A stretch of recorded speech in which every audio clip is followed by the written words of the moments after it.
يقول: ولأننا محمولون بقدر كبير من الغباء لا نرتاح إلا إذا كسرنا أجمل الأشياء فينا. هذه من طوق الياسمين.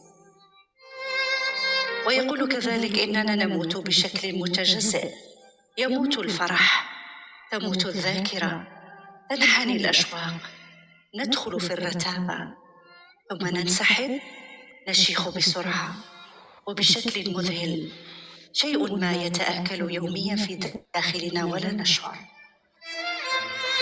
وكذلك يقول: نحن نخطئ دوما حينما نظن أن الذين نحبهم معصومون من الموت.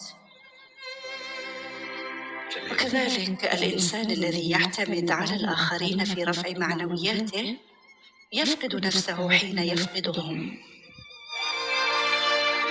ويقول كذلك: كم أتمنى لو كان إنسانا تافها أو عاديا لنسيته بسرعة وانصرفت للحياة، ولكنه كان شيئا آخر لم يشبه أحدا ولم يكن أحدا يشبهه. العزاء مع هؤلاء الناس يزداد صعوبة، بل يصير فعلا مستحيلا، من طوق الياسمين.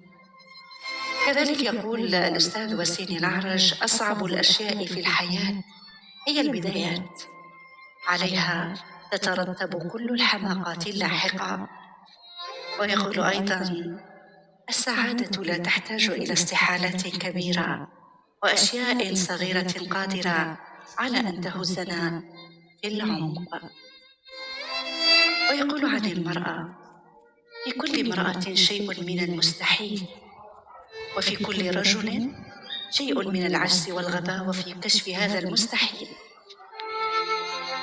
ويقول أيضا: نعم، نكتب لأننا نريد من الجرح أن يظل حيا ومفتوحا، نكتب لأن الكائن الذي نحب ترك العتبة وخرج، ونحن لم نقل له بعد ما كنا نشتهي قوله.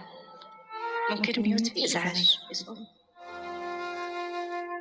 نكتب بكل بساطة لأننا لا نعرف كيف نكره الآخرين، ولربما لأننا لا نعرف أن نقول شيئا. كذلك يقول: عندما نكتب نتقاسم مع الناس بعض أوهامنا وهزائمنا الصغيرة.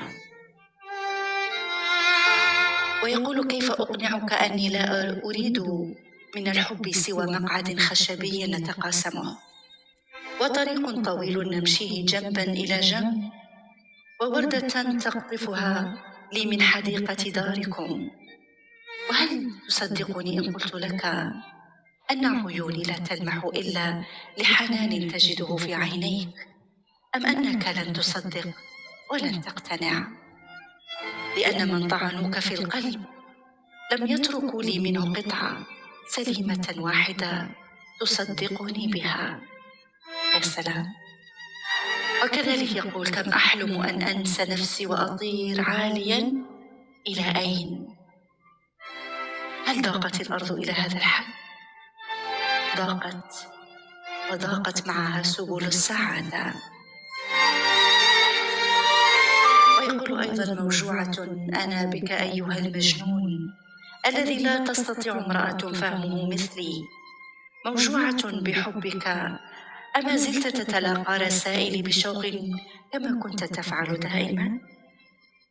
العادة قاتلة، ومع ذلك نحن أحيانا بحاجة ماسة إليها، بحاجة لأن أمارس معك أبسط الأشياء اليومية، كأن أقول لك صباح الخير.